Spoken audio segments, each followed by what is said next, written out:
রহমত বরকত নিয়ে এসে গেছে কুরবানির মাস, এসে গেছে কুরবানির মাস।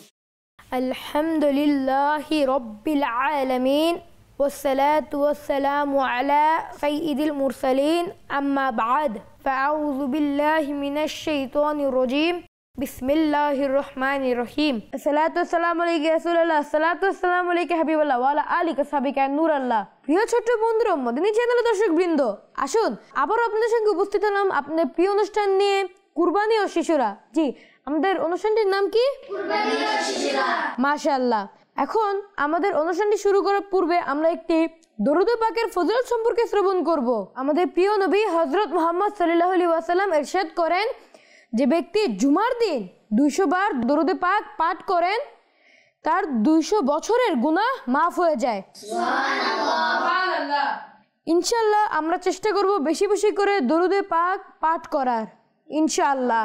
সাল্লু আলাল হাবিব সাল্লাল্লাহু তাআলা আলা মুহাম্মদ সাল্লাল্লাহু আলাইহি ওয়াসাল্লাম। জি আমার প্রিয় ছোট বন্ধুরা, এখন আমরা দরুদ পাকের ফজিলত সম্পর্কে শ্রবণ করেছি। এখন আমরা আমাদের মাঝে উপস্থিত বন্ধুদের সঙ্গে পরিচয় হয়ে যাব। জি, আমাদের ডান দিকে প্রথম ভাইয়ের কাছে চলে যাব আমরা। জি ভাই, ওনাকে মাইকটি দেওয়া হোক। জি ভাই, আপনার নাম কি? আমার নাম মোহাম্মদ তামিম। মাশাআল্লাহ। আমার নাম মোহাম্মদ ইব্রাহিম আক্তারি। জি, ওনাকে মাইকটি দেওয়া হোক। আমার নাম মোহাম্মদ নন্নবী হাওলাদার।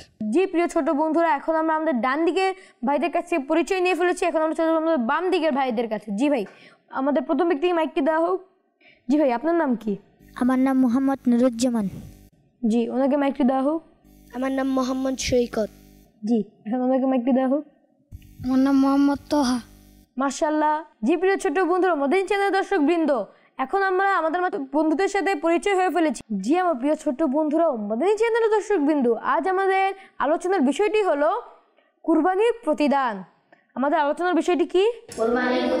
কুরবানির প্রতিদান। জিলহজ মাসে আদায় করা ইবাদতগুলোর মধ্যে একটি গুরুত্বপূর্ণ ইবাদত হলো কুরবানি, এবং এর প্রতিদান খুবই মনোমুগ্ধকর।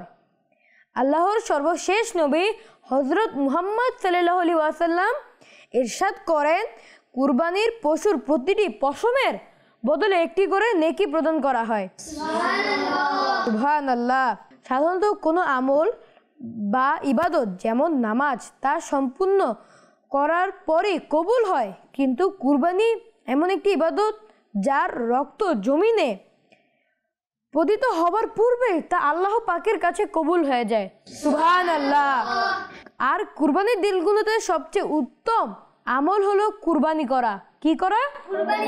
কুরবানি করা। কারণ কুরবানি পূর্ববর্তী গুনাহের কাফফারা। একটি হাদিসে পাকে রয়েছে, আল্লাহ পাক কুরবানি করা ব্যক্তির পূর্ববর্তী গুনাহসমূহের ক্ষমা করে দেন। সুবহানাল্লাহ। যে ব্যক্তি খুশি মনে এবং সওয়াবের নিয়তে কুরবানি করে, সেই কুরবানি তার জন্য জাহান্নামের আগুন থেকে ঢাল হয়ে যায়। এমনকি কুরবানি পুলসিরাত পার হওয়ার সময় বাহনের কাজও করে। কি করে? সুবহানাল্লাহ। এখানেই শেষ নয়, কুরবানির কিয়ামতের দিন আমাদের আমলনামাকে ভারী করতে সাহায্য করে। তাই কুরবানি যেন আল্লাহ পাকের সন্তুষ্টি ও একান্ত ইখলাস ও আনন্দ চিত্রেই হয়। জি আমার প্রিয় ছোট্ট বন্ধুরা, মদিনী চ্যানেলের দর্শক বিন্দু, আমাদের প্রথম পর্বটি শেষ। এখন আমরা চলে যাব আমাদের দ্বিতীয় সেগমেন্টে, প্রশ্ন উত্তর পর্ব। জি আমার প্রিয় ছোট্ট বন্ধুরা, মদিনী চ্যানেলের দর্শক বিন্দু, আমার প্রথম প্রশ্নটি হচ্ছে আমার ডান দিকের তানিম ভাইয়ের কাছে। জি, মাইকটি ওনাকে দেওয়া হোক। আমার প্রথম প্রশ্নটি হচ্ছে, কুরবানির মাংস বন্টনের জন্য কয় ভাগ করা উত্তম? 3 ভাগ। সুবহানাল্লাহ, উত্তরটি একদম সঠিক হয়েছে। আমার দ্বিতীয় প্রশ্নটি হচ্ছে আমার ইব্রাহিম ভাইয়ের কাছে। জি, নবী করিম সাল্লাল্লাহু আলাইহি ওয়াসাল্লাম কোন সাহাবীকে জ্ঞানের নগরীর দরজা বলে অবহিত করেছেন? হযরত আলী রাদিয়াল্লাহু আনহু। সুবহানাল্লাহ। আমার তৃতীয় প্রশ্নটি হচ্ছে আমার ডান দিকে নূর নবী ভাইয়ের কাছে। জি ভাই, আপনি কি প্রস্তুত?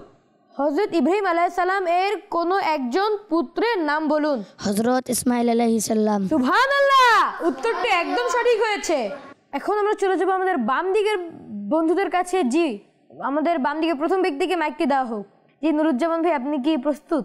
এমন কোন জন্তু আছে যার দেহের সব অঙ্গ পবিত্র? মাছ। সুবহানাল্লাহ, উত্তরটা একদম সঠিক হয়েছে। জি, এখন আমার প্রথম প্রশ্নটি হচ্ছে আমার বাম দিকে ভাইয়ের কাছে। জি, আপনি কি প্রস্তুত?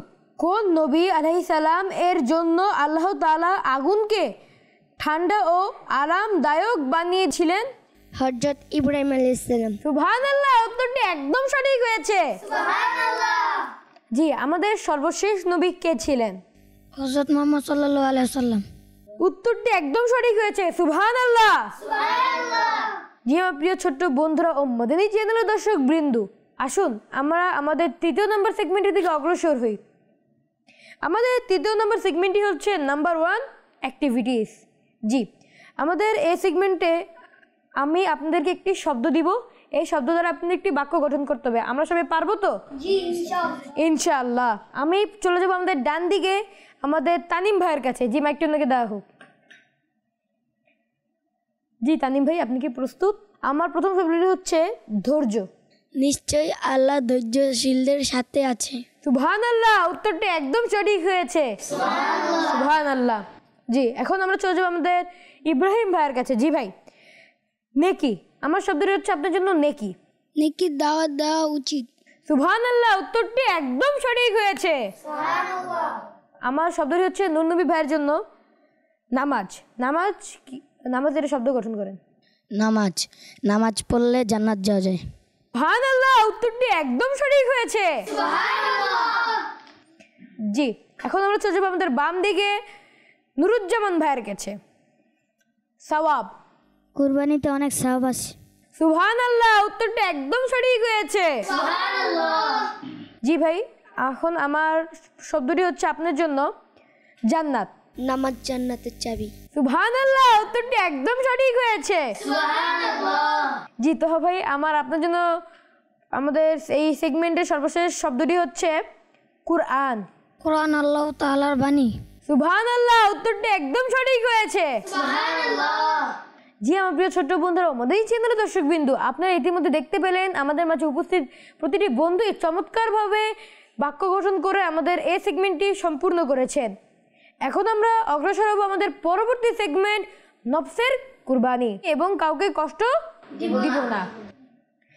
প্রিয় ছোট্ট বন্ধুরা ও মাদানী চ্যানেলের দর্শক বৃন্দ, যেভাবে আমরা কুরবানি করে আল্লাহকে সন্তুষ্টি অর্জনের চেষ্টা করি, তেমনভাবে আমাদের উচিত নিজের ভেতর থাকা খারাপ প্রবৃত্তিগুলোকে কুরবানি করে আল্লাহ সন্তুষ্টি অর্জন করা। ইনশাআল্লাহ। কিছু কিছু শিশুর এই খারাপ অভ্যাস থাকে যে তারা বিনা কারণে অন্যদের কষ্ট দেয়। কি দেয়? যা আমাদের করা উচিত না। ইনশাআল্লাহ আমরা চেষ্টা করব যাতে আমরা কাউকে কষ্ট না দেই। বারবার বিরক্ত করে, যেমন কারো বাসার বেল বাজিয়ে দৌড়ে পালিয়ে যাওয়া, এটা আমরা করবো না ইনশাল্লাহ। কারো গাড়ির চাকার হাওয়া ছেড়ে দেওয়া, স্কুলে একজনের খাতা অন্যজনের ব্যাগে লুকিয়ে রাখা, বাসায় ছোট ভাই বোনের জিনিস ইচ্ছা করে লুকিয়ে রাখা। কিছু শিশু রয়েছে যারা পিপিলিকাকে হয়রানি করে থাকে, প্রজাপতি ধরে বন্দি করে ফেলে, যার ফলে সেগুলো ডানা ভেঙে যায় এবং আর উড়তে পারে না। অকারণে ছোট ছোট পোকা মাকড় মেরে ফেলে। কি করে? অকারণে ছোট ছোট পোকা মাকড় মেরে ফেলে।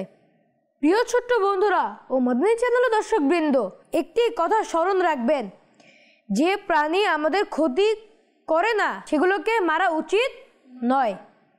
হ্যাঁ, মশার ন্যায় যেগুলো আমাদের কষ্ট দিয়ে থাকে সেগুলোকে মারা যাবে। আবার কিছু শিশু কুরবানি পশু যেমন ছাগল, ভেড়া, গরু ইত্যাদিকে আঘাত করে থাকে, এমনকি রশি টেনে কষ্ট দিয়ে থাকে। কি টেনে কষ্ট দিয়ে থাকে? রশি টেনে কষ্ট দিয়ে থাকে। এতে পশুগুলো ব্যথা পায়, এমনকি চোট লাগারও আশঙ্কা থাকে। ইনশাল্লাহ আমরা চেষ্টা করব আমাদের কুরবানি পশুগুলোকে কষ্ট না দেওয়া এবং তাদের বেশি বেশি করে খিদমত করা। ইনশাআল্লাহ। এই কাজ একদমই করা উচিত নয়, বরং আমাদের উচিত এই পশুগুলোর প্রতি দয়া করা। কি করা? দয়া করা। তাদের খাওয়া দাওয়া ও বিশ্রামের প্রতি খেয়াল রাখা। পশু তো মানুষের মতো কারো কাছে তাদের কষ্টের কথা বলতে পারে না। তারা সরাসরি আল্লাহর দরবারে কান্নাকাটি করে। তাদের উপর কেউ জুলুম করলে আল্লাহ পাক তাদের কথা শুনে না। অর্থাৎ যারা তাদেরকে কষ্ট দিয়ে থাকে তাদের কথা, তাদের মনের ইচ্ছা আল্লাহ তাআলা শুনে থাকেন না। আমরা চেষ্টা করব কুরবানি পশুদের কষ্ট না দেওয়া। আল্লাহ পাক আমাদের সবাইকে অকারণে মানুষকে, পশু পাখিকে ও পোকামাকড়কে কষ্ট দেওয়া থেকে হেফাজত রাখুন, আমিন। জি প্রিয় ছোট্ট বন্ধুরা, মদনী চ্যানেলের দর্শক বিন্দু, এখন ইতিমধ্যে আমরা আমাদের একটি সেগমেন্ট শেষ করেছি যার নাম হচ্ছে নফসের কুরবানি। এখন আমরা শ্রবণ করব একটি কালাম। জি প্রিয় ছোট্ট বন্ধুরা, মদনী চ্যানেলের দর্শক বিন্দু, আমাদের অনুষ্ঠানটি শেষ করার পূর্বেই আমরা আমাদের ডান দিক থেকে নূর নবী ভাইয়ের কাছ থেকে একটি চমৎকার কালাম শুনে নিব ইনশাআল্লাহ। ভালোবাসি ভালোবাসি প্রিয় নবীকে আমরা আল্লাহ আর নবীকে ভালোবাসি, আমরা আল্লাহ আর নবীকে ভালোবাসি। তাই তো মোরা জান্নাতের অধিকারী, তাই তো মোরা জান্নাতের অধিকারী। আবু বকর, ওমর, ওসমান, মান, আলী, সব সাহাবীদেরকে মোরা ভালোবাসি। প্রিয় নবী হাসান, হোসেন, ফাতেমা, আলী, পাকে পঞ্জাধনকে মোরা ভালোবাসি। আওলাদে রসুলকে মোরা ভালোবাসি। গৌসেল আজম আব্দুল কাদের জিলানী, গৌসেল আজম আব্দুল কাদের জিলানী। খাজা বাবা মঈনুদ্দিন আজমি আলী, খাজা বাবা মঈনুদ্দিন আজমেলি। সবাই বলে মদিনা মোদের রাজধানী, নবীকে ভালোবাসা ইমানের দাবি। যারা চাও আখিরাতের কামিয়াবি, এসো এসো ডাক দিয়েছে দাওয়াতে ইসলামী, এসো এসো ডাক দিয়েছে দাওয়াতে ইসলামী। সাল্লু আলাল হাবিব সাল্লাল্লাহু তাআলা আলা মুহাম্মদ সাল্লাল্লাহু আলাইহি ওয়াসাল্লাম। জি আমার প্রিয় ছোট্ট বন্ধুরা ও মদনী চ্যানেলের দর্শক বিন্দু, ইতিমধ্যে আমাদের নূর নবী ভাই আমাদেরকে একটি চমৎকার কালাম পাঠ করে শুনিয়েছেন। সবাই একসাথে বলি সুবহানাল্লাহ, মাশাআল্লাহ। আমরা আমাদের অনুষ্ঠানটি ইতিমধ্যে খুব চমৎকারভাবে শেষ করতে পেরেছি। সবাই আরেকবার বলি আলহামদুলিল্লাহ। আজ আমাদের অনুষ্ঠানটি এ পর্যন্তই রইল। সবাইকে পরবর্তী অনুষ্ঠানটি দেখার জন্য আমন্ত্রণ জানিয়ে এখানেই বিদায় নিচ্ছি। সাল্লু আলাল হাবিব সাল্লাল্লাহু তাআলা আলা মুহাম্মদ সাল্লাল্লাহু আলাইহি ওয়াসাল্লাম। রহমত বরকত নিয়ে এসে গেছে কুরবানির মাস, এসে গেছে কুরবানির মাস।